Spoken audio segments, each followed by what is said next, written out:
Vamos para a revista Zimbo. A denúncia feita pelo presidente do MPLA sobre a existência de uma campanha de desestabilização e intoxicação contra Angola constitui o destaque político da semana que passou. Ao discursar na abertura do 8º Congresso da JMPLA, João Lourenço disse que esta campanha é promovida por cidadãos nacionais com o objetivo de desacreditar o país devido à cruzada contra a corrupção. Os mesmos que estavam embrulhados na corrupção, os mesmos que desviaram os recursos do país para fora do país, para eles, apenas para eles, são os que estão a utilizar esses mesmos recursos que são de Angola para financiarem a campanha de desestabilização, a campanha de intoxicação que estão a fazer contra Angola. Essa campanha não é contra o Presidente da República. Essa campanha é contra o nosso país, contra Angola. E o que é mais triste é que ela não vem sendo movida nem por forças estrangeiras, nem por forças da oposição.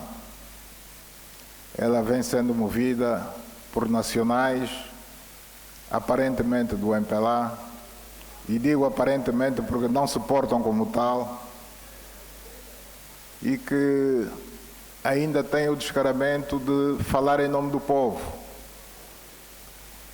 Quando eles desviaram as avultadas somas de dinheiro do nosso país, repartiram com o povo,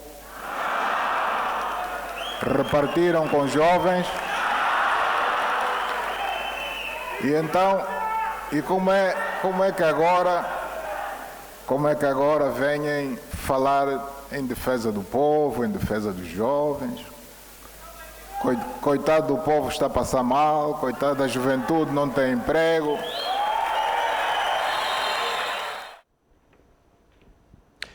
E é por aqui que começamos a abordagem nesta revista Zimbro e por si começa Alexandre Solombe. Muito boa noite. Muito obrigado pela sua presença aqui. Muito obrigado, é sempre uma Que leitura faz da acusação do presidente do MPLA a pessoas, segundo João Lourenço, que até são, aparentemente, como disse, do MPLA e que estão a dirigir uma campanha contra Angola? Bem, as palavras do Presidente da República, falando na condição de Presidente do MPLA, porque foi um evento do braço juvenil da organização que ele dirige, são para serem levadas a sério. Para serem levadas a sério... A sério em que sentido? Um chefe de Estado não diz coisas de ânimo leve. Ele deve saber o que está a dizer e certamente deve estar informado por alguém que se ocupa de fazer, enfim, a recolha deste tipo de informações, deve ter mais dados e eu acho que ele devia ser um pouco mais preciso e, se calhar, detalhar em substância onde é que fundamenta a sua explicação para que as pessoas, enfim, tenham a convicção de que o Presidente está efetivamente a falar de um perigo iminente e não ficar por respostas que eventualmente está a dar aquilo que está sendo veiculado através das redes sociais.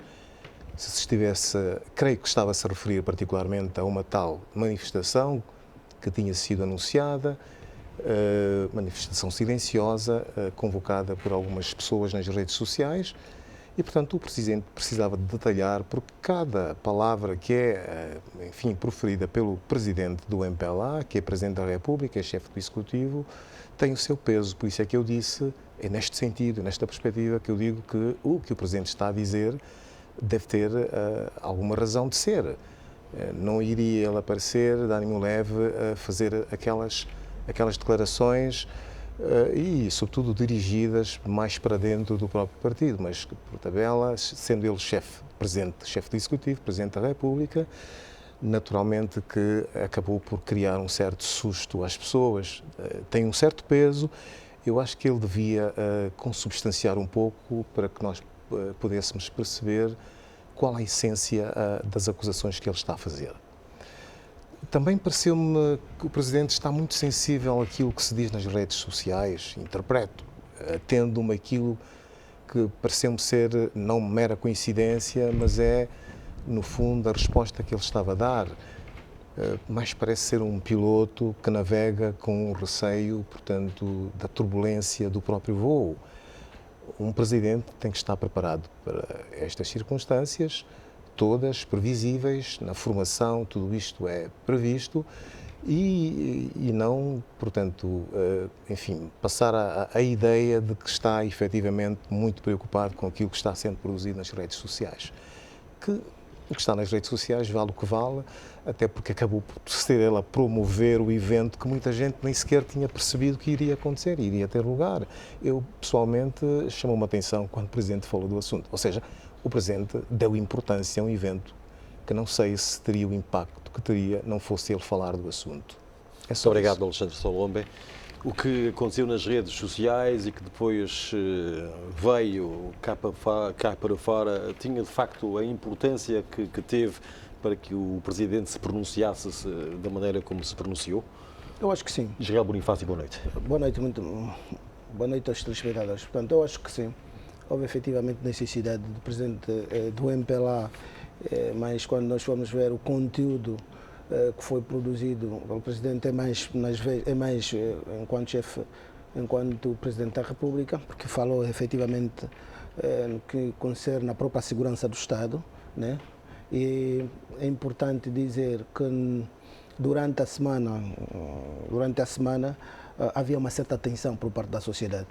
As pessoas não saberiam ou não sabiam o que deveria acontecer, por que razão que estaria a acontecer. Portanto, ficou tudo muito mais suspenso. E ninguém se pronunciava sobre o assunto, qual era efetivamente a posição. E como todo mundo sabe, que as redes sociais nos últimos tempos têm efetivamente uma grande força e as pessoas que estão envolvidas são pessoas que têm uma certa notoriedade do ponto de vista da sua própria ocupação profissional, efetivamente que preocupou a sociedade. E o Presidente do MPLA fez muito bem este aproveitamento no próprio Congresso da JMPLA, no sentido de desanuviar a tensão que existia ao nível da sociedade, que, portanto, trouxe aqui elementos que pudessem aqui trazer a verdade.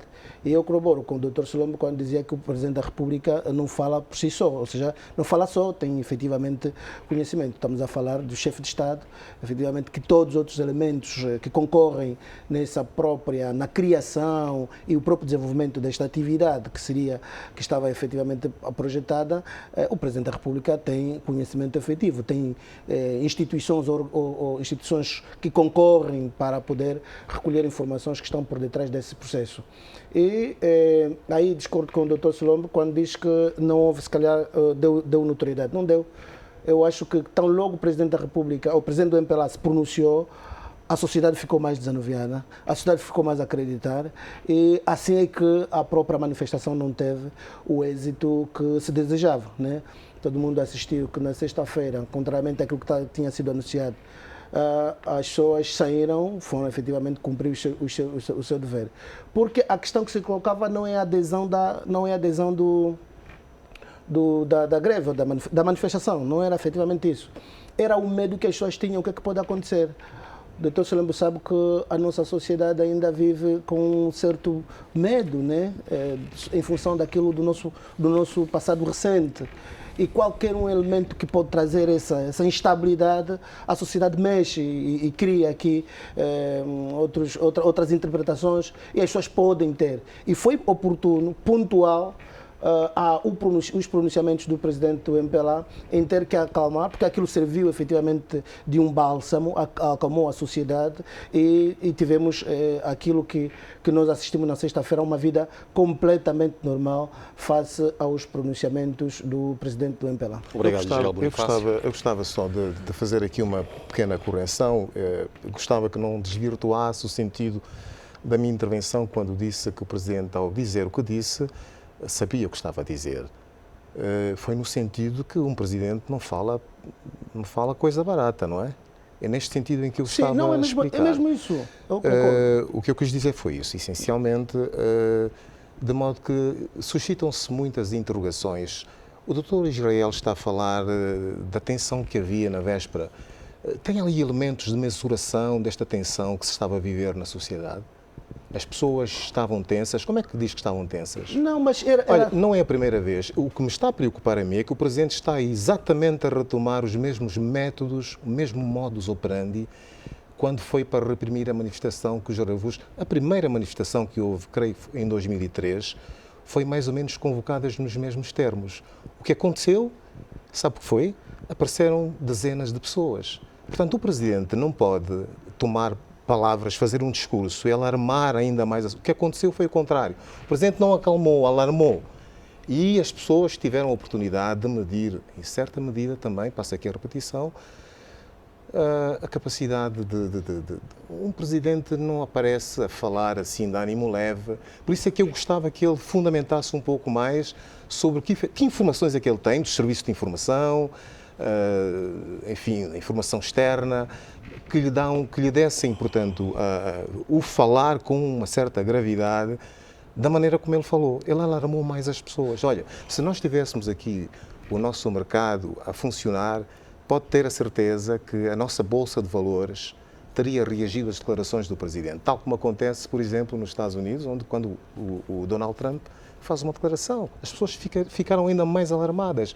E eu creio que o Presidente pode continuar a explicar-se, tem agora a oportunidade na terça-feira de falar na Assembleia Nacional e dizer o que efetivamente de substantivo ele teve para fazer as declarações que fez. Qual foi o significado desta intervenção do Presidente? E não concordo quando diz que é igual tanto aos pronunciamentos anteriores das manifestações de 2015, enfim. Não, não é. Sabe porquê? Porque o Presidente foi muito bem claro. E desta vez foi totalmente contrário. O Presidente dizia que o assunto nem vem nem da oposição, nem tampouco da comunidade internacional. O assunto vem efetivamente dentro do MPLA. São pessoas do MPLA e diz, aparentemente, porque as pessoas do MPLA não se portam desta forma, portanto, não trouxe aqui qualquer um outro elemento que pudesse desvirtuar, trazer qualquer coisa. E diz que era efetivamente uma questão interna daquelas pessoas que tiveram um papel preponderante no desvio dos fundos do Estado a dado momento da história do país e que agora, portanto, não estando satisfeitos com o desenrolar da política interna, do combate à corrupção, efetivamente estão a tentar desestabilizar. E o Presidente foi muito mais longe, que esta campanha não era para ele, era efetivamente uma campanha contra, não era contra ele, mas era contra o Estado angolano. Deixa-me colocar aqui agora uma questão e começo por si, Alexandre Solombe. Quando o Presidente vem falar de uma campanha de desestabilização contra Angola, movida por nacionais, aparentemente, como disse, do seu partido, não está a acentuar algum mal-estar dentro do próprio MPLA? Eu creio que sim. Este mal-estar é indisfarçável. Eu creio que lá mais para frente, se abordar a questão que tem que ver com as declarações que foram feitas no Tribunal Militar, perceberemos que este mal-estar está instalado, através das declarações que são mais de desabafo e de inquietação por parte do general Angongo, quando diz, mas eventualmente falaremos, não sei se a Zemba agendou, mas há um mal-estar instalado, sobretudo porque não há um elemento de mesuração. As declarações do Presidente João Lourenço não são convincentes. É claro que elas têm o peso que têm, porque vêm de um chefe de Estado, de um Presidente da República, vêm do Presidente do MPLA, que é tão somente a força que dirige este país desde 1975. Portanto, é neste sentido em que eu falo que o Presidente não pode fazer declarações que alarmam ainda mais as pessoas, Dr. Israel. É neste sentido. A mim, ele acabou por dar notoriedade a uma manifestação que nem sequer aconteceu, eu tenho muitas dúvidas que aconteceria. Foi convocado. Ao fim e ao cabo, não, e o Presidente tem os instrumentos de segurança para prevenir que isto aconteça. O Presidente não pode vir fazer declarações só alarmar. Eu compreendo a situação dele. As redes sociais têm muita força. as redes sociais têm estado a contribuir nos últimos tempos em vários estados, vários países, portanto, a própria desestabilização. Logo, não ficaria bem se nenhuma figura do Estado, e nós acompanhando o que estamos a acompanhar, se nenhuma figura do Estado pudesse se pronunciar quanto Mas tem ao algum assunto. documento que entrou no governo provincial a comunicar que haveria tal manifestação? Não, mas a manifestação não foi para a reunião num determinado espaço. Foi apelar às pessoas que ficassem em casa e não se trabalhar. Acha que as pessoas adeririam a uma simples convocatória pelas redes sociais? Pode não se aderir. Portanto, se calhar o que está em casa são as pessoas que estão por detrás disso tudo. O pânico que se criou ao nível das redes sociais, os comentários que as pessoas foram fazendo sobre o assunto. Tem liberdade, as pessoas têm liberdade de se exprimirem. Não, fora disso, não estou contra a liberdade. Estou a dizer a dimensão que isto poderia ter e que teve, efetivamente, que nós, durante a semana, fomos invadidos, volta e meia, nas redes sociais sobre uma determinada situação sobre o assunto. As pessoas se pronunciavam, as pessoas faziam tudo, mas alguma coisa, convocavam pessoas de grande notoriedade que têm muita gente, arrastam multidões. Portanto, estamos a falar de músicos, né? Estamos a falar de políticos, estamos a falar de pessoas que têm uma certa notoriedade. Logo, havia efetivamente necessidade de se pronunciar às quantas anda o Estado, qual é a posição do Estado angolano em poder se colocar nessa situação. E mais, Dr. Solano, e o mais grave é que é um assunto que praticamente vinha mais de fora do que dentro. Ou seja, as pessoas de fora têm muita capacidade de mobilizar aqui internamente? Mas isso acontece. As pessoas estão. E, aliás, o Presidente fez menção a possíveis pontos, a possíveis pagamentos, a possível financiamento de pessoas. Não acha que isto é uma calúnia que se está aqui a levantar? Até porque ele nem fala de nomes, não é? E deixou muito no ar que há possíveis pagamentos. Claro, mas repara... Mas o Presidente não pode falar desta maneira. Mas eu não posso contrariar um chefe de Estado que tem todos os instrumentos de informação que pode ter. Qualquer um de nós, se calhar eu e o Dr. Solomon, nesta altura, estamos desprovidos de informação. Mas o chefe de Estado tem informações suficientes para isso e sabe o que é que está a dizer. Também não sei se o Presidente daria um passo em falso para poder se pronunciar daquela forma e com informações ocas, sem que tenham efetivamente um fundamento. Deixe-me só agora colocar a questão que há pouco fiz aqui ao Alexandre Solombe, se o discurso do Presidente não beliscará o interior do partido. Não se coloca isso?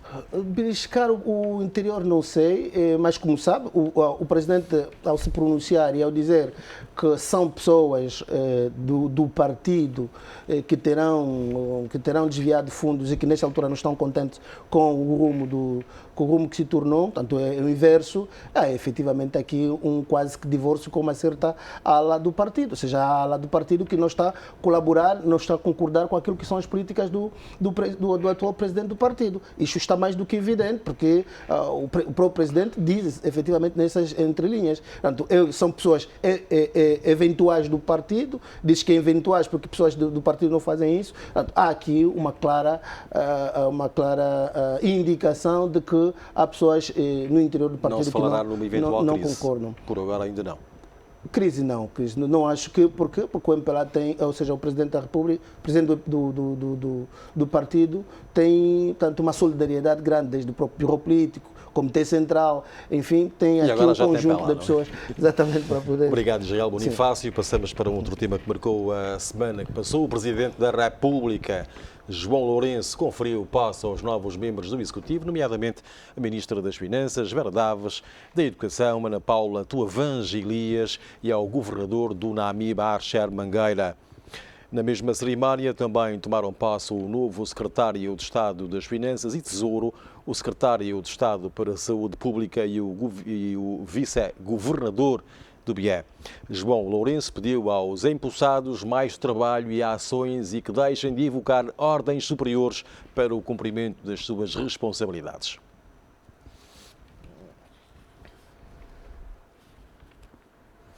É por si que começo, Alexandre Solombe. O que é que pode, do seu ponto de vista, ter motivado estas mexidas do Presidente da República no Governo?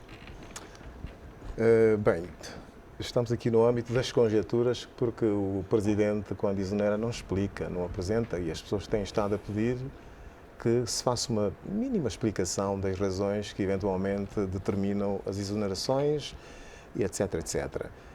Todavia, é importante ressaltar que há um regozijo por parte quer do Presidente da República como da sociedade, de um modo geral, pelo facto de ter, enfim, designado uma jovem, que é a primeira vez, portanto, nesta idade, Ministra das Finanças, e também outra jovem ao nível do Ministério da Educação. Pessoalmente, eu estou expectante que a antiga Secretária de Estado, creio que do Tesouro, ou para o Orçamento, do Tesouro, neste caso a Vera Daves, enfim, tem uma soberana oportunidade para, tal como declarou, dizendo que 25% da dívida registada era uma dívida, enfim, que deixava muitas dúvidas. Portanto, ela tem uma oportunidade para agora levar avante a inquirição da estrutura de como esta dívida foi efetivamente constituída. Não poderia tê-lo feito antes, enquanto Secretário de Estado? Esta é uma pergunta interessante. Eu acho que agora tem plenos poderes e sem depender de ordens superiores, como disse o próprio Presidente, para efetivamente levar avante e reduzir eventualmente 25% da dívida, que é sufocante. Começa a ser traumatizante para os angolanos saber que 90% do que produzem tem que servir para pagar, portanto, aquilo que foi contraído como uma tal dívida que a UNITA tem dito muitas vezes precisa de ser auditada. E eu creio que há uma concordância, ela tem uma soberana oportunidade por fazer. De resto, é uma jovem ministra, tem tudo para dar certo, ela é simpática, tem tudo para dar certo. O Presidente abriu a estrada, não dependam de mim não disse ipsi verbis, mas disse por outras palavras, não dependam de ordens superiores para fazer o que devem fazer, e esperamos que efetivamente ela produza resultados. E sobretudo gostava que ela apresentasse um prévio plano também, com o qual se comprometesse que iria desenvolver nos próximos tempos, que é o que tem faltado. Os ministros são nomeados e depois exonerados, mas ninguém traz um plano de trabalhos, o que faz pensar que ela vai a mesma ficar dependente. Depois há um outro problema, o problema do sistema. 20 segundos. Nós podemos nomear e exonerar, mas se esta máquina não for desamarrada, se as reformas não forem feitas, pode vir a Angola, o melhor Ministro das Finanças não vai conseguir endireitar as coisas do jeito que estão. Este é o grande problema. Israel Bonifácio, o que é que leva uma jovem de 34 anos para aí a chegar à Ministra das Finanças do nosso país? Competência. Portanto, é uma pessoa que conhece bem a casa, né? Portanto, ela não saiu de casa para o Ministério, já andou por aí pelo Ministério, chegou a Secretária de Estado e agora, como Secretária de Estado, portanto, foi para a Ministra. E logo, eu penso que o Presidente da República, no âmbito da própria reforma que tem vindo a agizar, no que diz respeito a próprias alterações e encontrar melhores formas e melhores modelos de boa governação, efetivamente tem estado a apostar na juventude. E juventude esta que tem a obrigação de corresponder com aquilo que é a expectativa do Presidente da República e também do povo, né? Sobretudo do povo, e não defraudar a confiança que lhes foi depositada. E aí está, efetivamente, a doutora Daves, para poder, tanto, dar seguimento e corrigir, efetivamente, aquilo que está mal no interior do próprio Ministério das Finanças, se existir, efetivamente, ela sabe melhor do que eu, lá está, e poder dar seguimento e cumprir com os desafios. Mas temos também aqui um elemento muito importante, as pessoas estão a dar mais ênfase na nomeação da Ministra das Finanças, mas o problema tem estado efetivamente o país tem vindo a sofrer com as questões sociais e, sobretudo, a própria educação. E o Presidente também fez essa alteração do Ministério da Educação, que é fundamental, porque não teríamos Ministério das Finanças, nada, se nós não tivermos uma melhor formação. Aí está também um grande desafio para a nova Ministra. Haverá mudanças substanciais com uma nova ministra, eu não sei com Evangelias. Eu não sei se aquilo que se quer é mudanças, mas aquilo que se quer é melhorias, né? Das condições. Sim, melhorias para... Portanto, mas agora... Mudanças para melhor. Ok. Pensei que fossem mudanças internas e humanas. Não, portanto, eu penso que as pessoas devem estar lá onde estão, devem agora melhorar o seu próprio desempenho e olhar para os desafios e os objetivos para os quais foram indicados para aqueles lugares. Temos vindo a assistir, normalmente cá em Angola, é quase que prática, quando as pessoas são nomeadas, portanto, realizam festas como se fosse algo qualquer. Eu penso que quando as pessoas são indicadas para dados lugares de topo, é efetivamente um momento de reflexão, porque dão-lhe mais trabalho do que liberdade. Portanto, Obrigado. foram dados trabalhos aqui para estas pessoas que foram recentemente nomeadas. E vou pedir só alguns segundos ao Alexandre Solon e depois também Israel Bonifácio para duas questões muito rápidas. O que é que Archer Mangueira pode levar de novo para o Namib? É o novo governador. Eu devolvo-lhe a pergunta, Moura Jorge. O que é que Archer Mangueira pode levar ao Namib? Assim compete a resposta. Vamos lá. Não sei. As pessoas estão a fazer conjecturas para projetos que foram desenhados para aquela região. Por exemplo, a questão da refinaria, e há, enfim, dinheiro que vai circular em grandes quantias, em grandes somas naquela região. É especulação, mas fica no ar. O que é que Archer Mangueira pode levar à província do Namib? Esta é uma pergunta interessante. Obrigado, Alexandre Solombe. Israel Bonifácio, o Presidente pediu que os governantes deixem de invocar ordens superiores. Sim. Uma leitura breve e muito rápida a estas palavras do Presidente. Não, o Presidente está a dar... Denota preocupação? Estará a dar ao Presidente, portanto, independência aos seus auxiliares, né?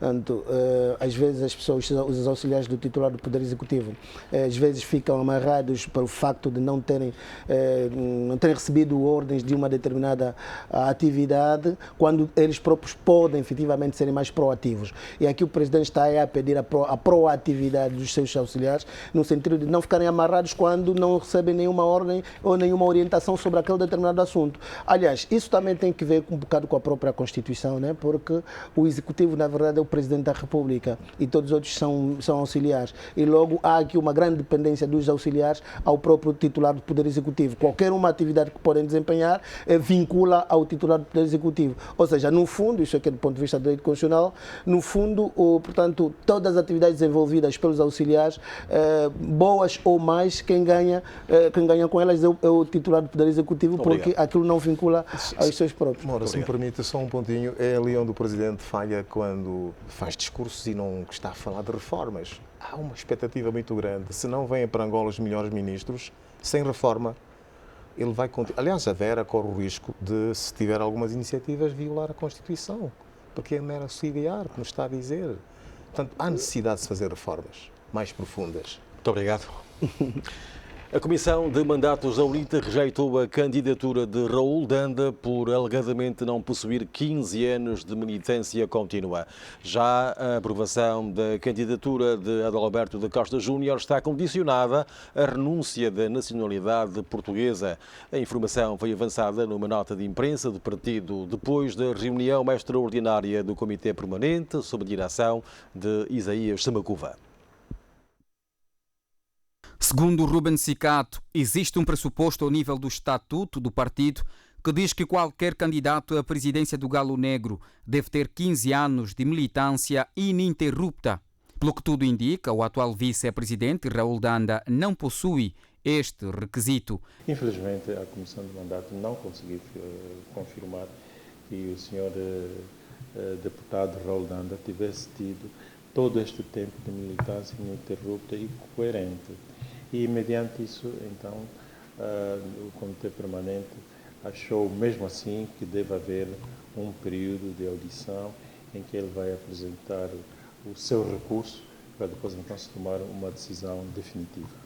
Já Adalberto da Costa Júnior viu a candidatura ser aprovada sob condição de apresentar documentos que provam a renúncia da nacionalidade portuguesa até 3 dias úteis antes do início do 13º Congresso, sem prejudicar a campanha eleitoral do engenheiro. O porta-voz do 13º Congresso avançou ainda que os estatutos não permitem que o presidente do partido tenha mais de uma nacionalidade. Na lei angolana, também o candidato a presidente da República, portanto, cabeça de lista, não pode ter uma segunda nacionalidade.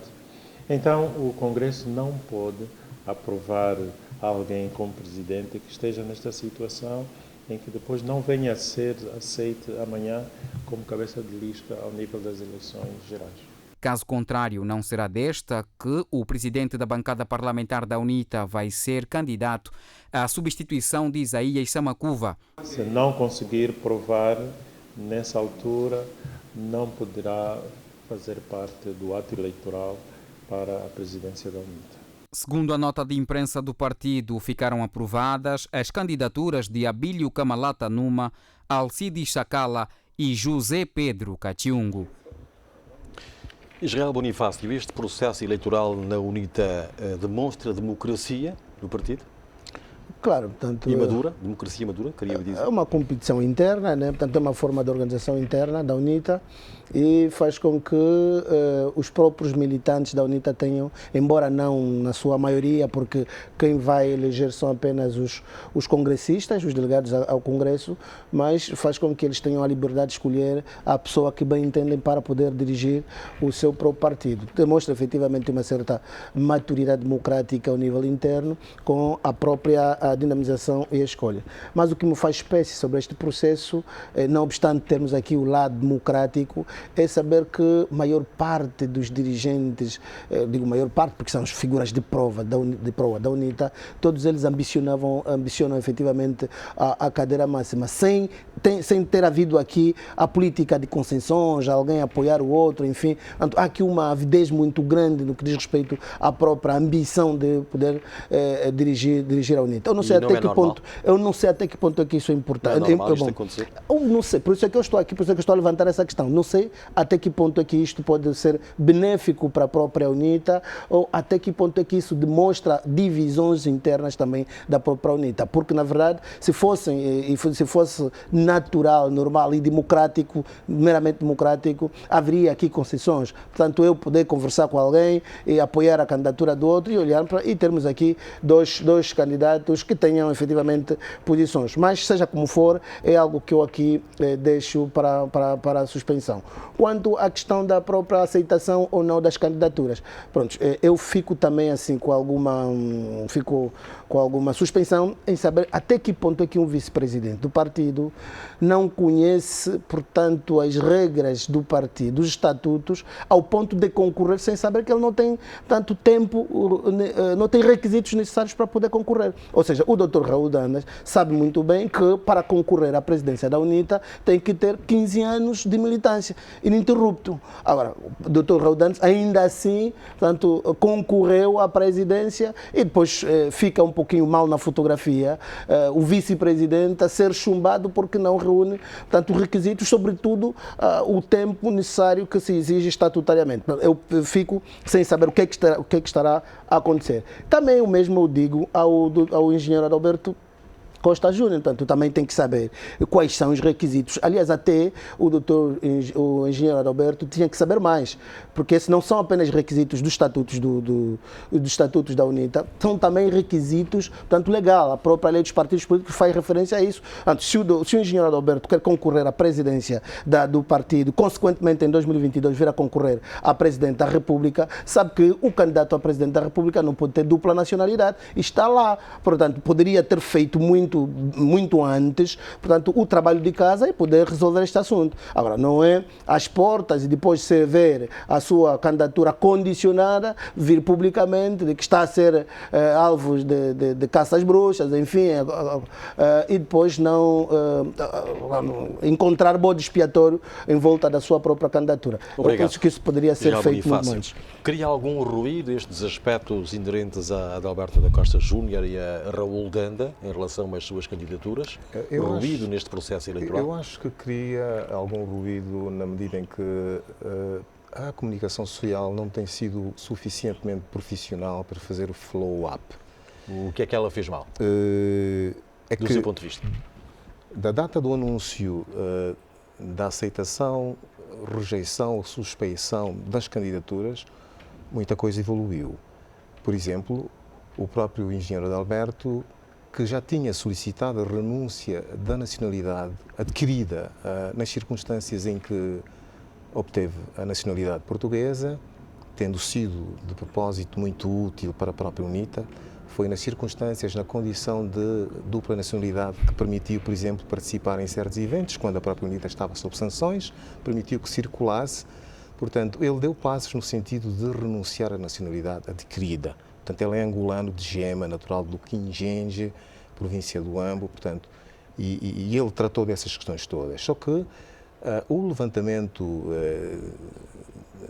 deste documento, que parece-me ter acontecido um pouco fora das exigências, dos requisitos da candidatura, é que deve ter colhido a candidatura do engenheiro Adalberto de surpresa, de modo que não pode fazer prova na altura de que já tinha efetivamente o documento. Estavam a pedir uma certidão que confirmasse que ele tinha renunciado à nacionalidade portuguesa, que é um documento que creio que deve estar a chegar a Luanda nas próximas horas, segundo consegui apurar, pelo que é aparentemente não assunto e, como disse, se fizesse follow-up, as pessoas não teriam agora a reagir e a perguntar, e agora, como é que ficam as coisas? E ele ter-se explicado sem que a informação passasse como está. Mas ele mesmo poderia ter, enfim, propiciado esse dado à imprensa. Terá feito chegar a comunicação, eu pude ler, creio que no Novo Jornal, a edição online, e a um outro meio de comunicação social. O que realmente às vezes é estranho é como é que as pessoas insistem num assunto, não fazem o update, ou seja, não atualizam, e a informação que começou a passar de sexta-feira à noite continua a passar no sábado e continua a passar no domingo. Isto não é profissionalismo em termos de comunicação, é nesse sentido em que eu falo da comunicação social. Eu creio que nas próximas horas, tudo quanto pude apurar, por acaso tive o privilégio de estar agora no ato de lançamento da campanha dele, fui convidado, tudo quanto pude apurar, ele solucionou o problema e creio que na segunda-feira, amanhã, portanto, terá a documentação completa para sanar este equívoco. Em relação ao Dr. Raul Danda... 10 segundos só. 10 segundos. Um grande tribuno. Acho que a UNITA deve estar a tratar do assunto com ponderação, porque há aqui uma indeterminação se é militância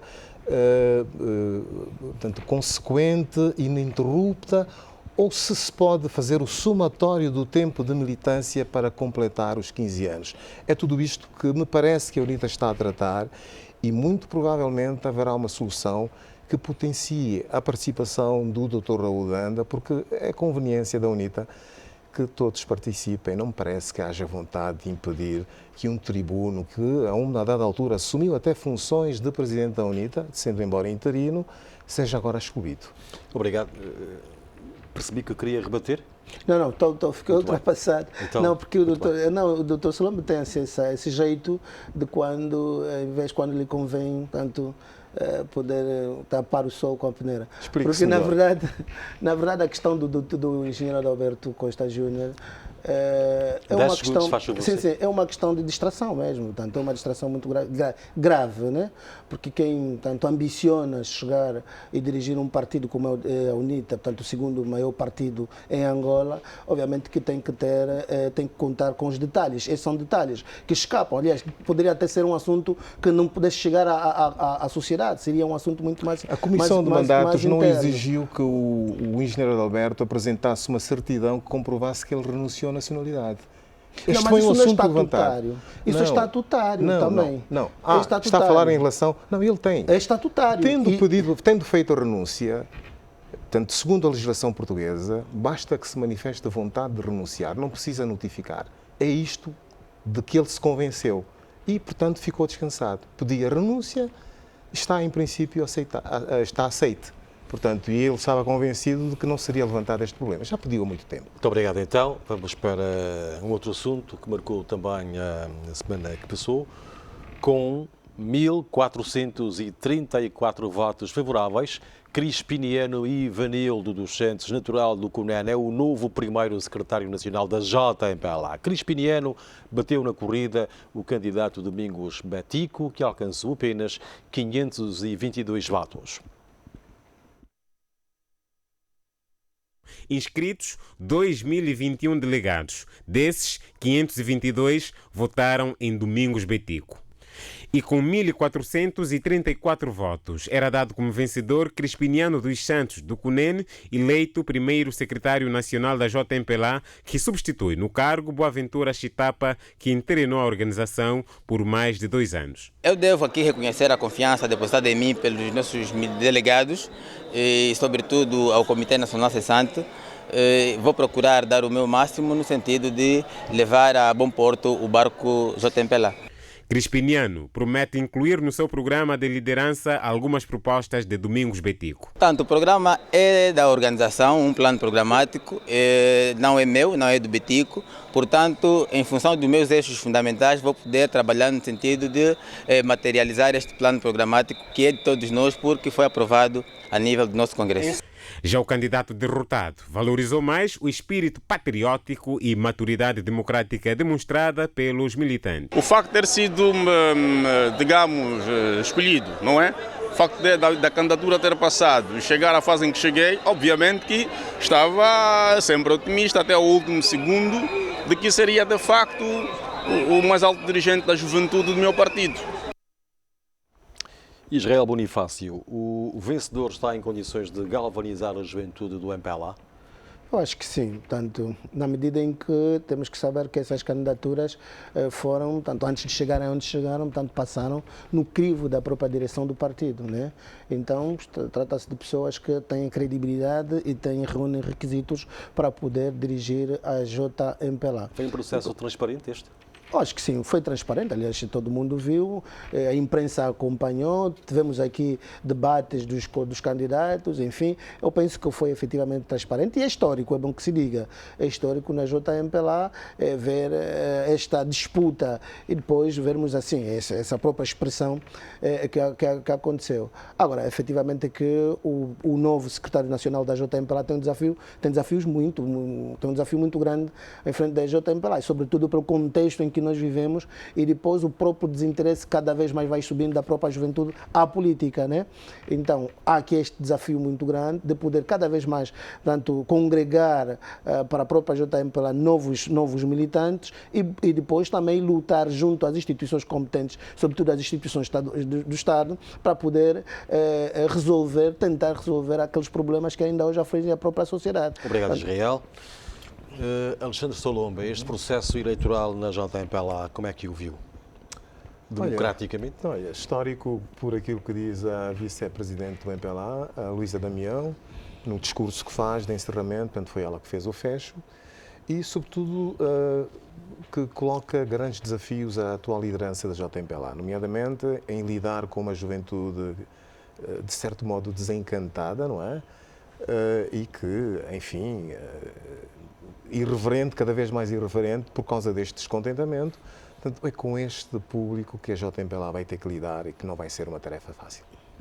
Muito obrigado, Alexandre Solomba. Vamos então para um outro tema da atualidade. O general Roberto Leal Monteiro Ngongo disse em tribunal que o general António José Maria não pode ser julgado pelo seu caráter ou por algum excesso que eventualmente tenha cometido no exercício das suas funções. O também deputado à Assembleia Nacional foi ouvido na condição de testemunha. São no total 9 funcionários, entre militares e civis. Todos estavam em serviço no dia em que os documentos sobre a Batalha do Cuituco-Naval foram retirados da sede da Secreta Militar. Estes declarantes foram notificados porque o tribunal ainda não sabe ao certo a que horas este trabalho foi realizado.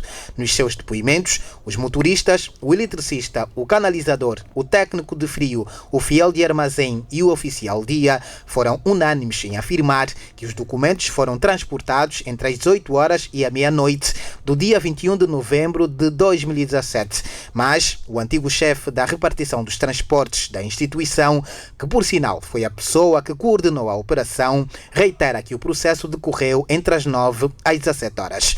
Segundo algumas fontes ligadas ao processo, o general António José Maria pode ver a sua situação agravada em tribunal caso se confirme que o material em causa foi removido das instalações do Serviço de Inteligência e Segurança Militar na calada da noite, isto é, fora do horário normal de expediente. A sessão de julgamento desta quinta-feira fica também marcada pelo depoimento do general Roberto Leal Monteiro Ngongo. A testemunha, que tinha já sido dispensada pela defesa, fez questão de ir ao tribunal para apresentar a sua versão dos factos. O depoimento, aguardado com alguma expectativa, começou com a revelação de que a célebre batalha do Cuituquanaval não terminou no dia 23 de março de 1988, como diz o discurso oficial. O agora general na reforma esclarece que os combates terminaram um pouco mais tarde na localidade do Calueque, na província do Cunene, e que foi nesta altura que o exército sul-africano retirou-se oficialmente do território angolano. O general Roberto Leal Monteiro Ngongo declarou ainda em tribunal que os documentos sobre a Batalha do Cuituquanaval já não são secretos e que não vê qualquer relação entre a divulgação deste arquivo militar e um possível rompimento das relações diplomáticas entre Angola e a África do Sul. A testemunha defende que é preciso olhar para este processo como uma conquista da secreta militar angolana ao ter conseguido obter os documentos que confirmam a vitória das extintas FAPLA no conflito contra as forças do regime do Apartheid. O deputado e antigo ministro do Interior considera ainda que a divulgação deste feito contribuiu para a recuperação da autoestima do povo angolano.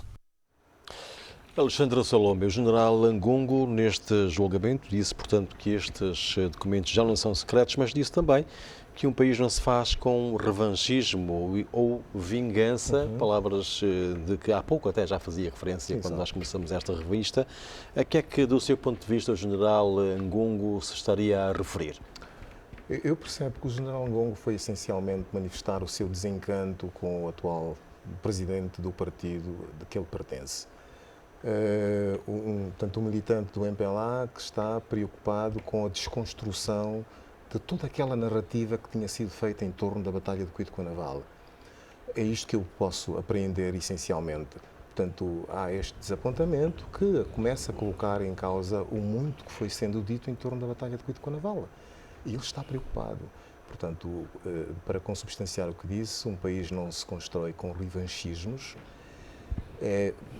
Tem muito a ver com esta, digamos, perseguição seletiva que está tendo lugar, que leva o general Zé Maria, pelas razões, como disse oportunamente, na outra oportunidade em que estive aqui, disse que está no tribunal por razões risíveis.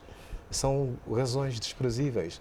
Uma insubordinação, diz, ou o caráter, que o próprio general Ngongo também sublinha isso, que ele não pode ser julgado pelo caráter dele. E então há na minha opinião, esta manifestação de desencanto que efetivamente, enfim, reforça a ideia de que as coisas andam muito duras. Mas esta semana também, ainda no âmbito deste julgamento, há a revelação que é feita por um jornalista da televisão pública de Angola, quando se refere que ao material que era produzido, ou seja, os vídeos que eram usados para produzir os documentários vinham dos serviços de inteligência militar. Portanto, isto denota a subordinação que a TPA tinha, a direção no caso, em relação aos serviços de inteligência, situação que pode estar a acontecer ainda agora. Portanto, não há nada que confirma que há esta ruptura, que esta ruptura aconteceu.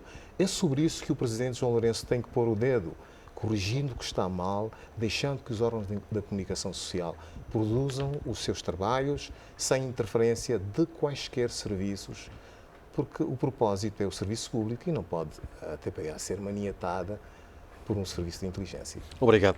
Israel Bonifácio concorda com Alexandre Salome quando diz que o general Ngongo estará desapontado com o rumo que as coisas no seu partido tomam? O presidente do MPLA também já disse isso, mesmo ainda na quinta-feira, né? Toda uma ação tem uma reação. Efetivamente, muita gente não estava preparado para poder enfrentar este cenário.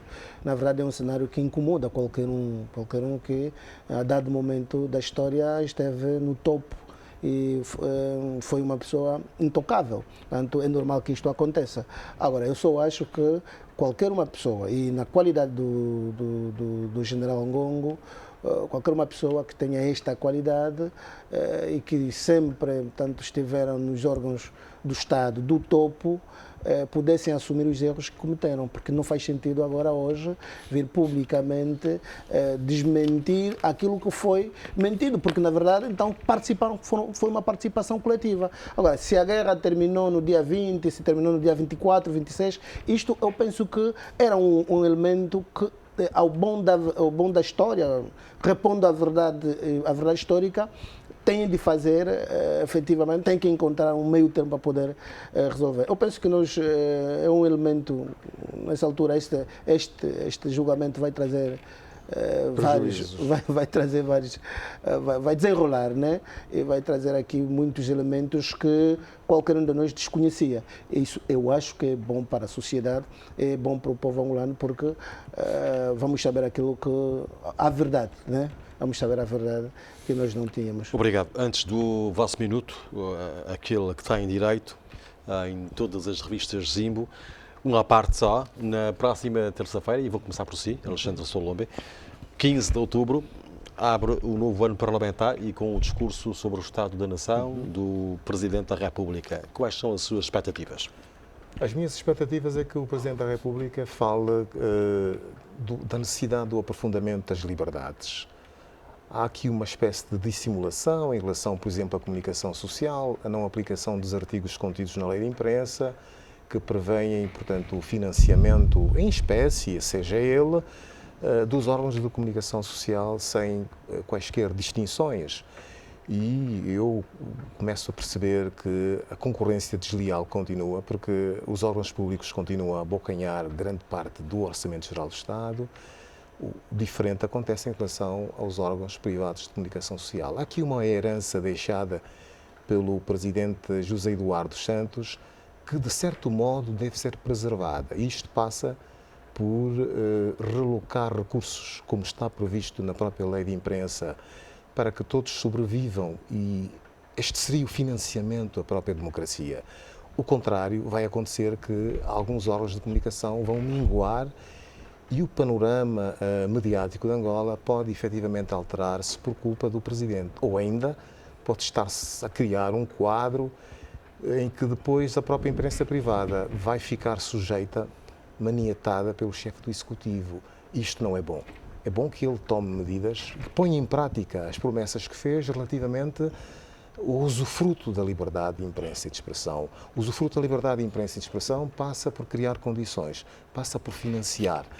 Eu sei que há muitas dificuldades ao nível dos órgãos de comunicação social e eu espero que isso não seja uma estratégia que tem por propósito depois colocar os órgãos privados, particularmente, sob a tutela do Executivo, porque isto é tal concorrência desleal, não é bom, e estaremos todos a falar a uma só voz. Muito bem. Israel Bonifácio, as suas expectativas para terça-feira, Estado da Nação? Eu penso que o Presidente da República deve trazer mesmo a situação do Estado, ou seja, é o Estado da Nação, é o Estado do Estado. E tudo quanto indica. Portanto, não vamos aqui, não podemos admirar se o Presidente da República vier a trazer aqui o quadro macroeconômico que não é muito favorável a nós, né?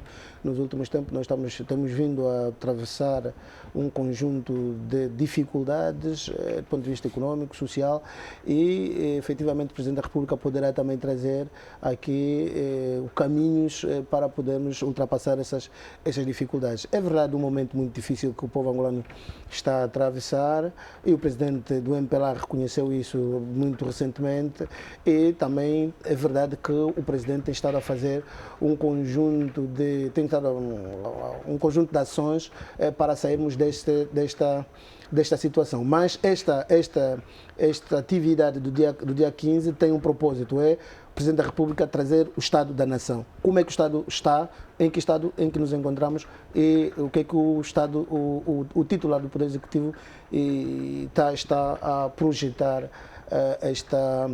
este mesmo Estado. Logo estamos aqui expectantes. Agora. O meu minuto vai efetivamente a felicitar a nossa seleção de futebol de muletas, mais uma vez. Nessa altura, Angola está a liderar o mundo e a África, né? Portanto, é importante e apelar aqui às autoridades competentes no sentido de se dar mais apoios a esta seleção. É um pouquinho estranho que então uma seleção do mundo está a jogar no seu próprio país e a comunicação social, sobretudo a pública, não fazer a cobertura da melhor seleção do mundo e depois veio a ganhar então o próprio campeonato africano. É um pouquinho estranho, eu não sei por que razão, mas vai aqui essa crítica que nós devemos dar importância às pessoas que trazem alegrias a este povo. E efetivamente que esta seleção tem estado a mostrar e merece todo o apoio, o apoio de nós todos nestas circunstâncias. Obrigado. O seu minuto, Alexandre Solombe. Moura Jorge, o meu minuto para dizer que choveu no Cunene, graças a Deus, pelo menos uma vez. E chove agora em Luanda.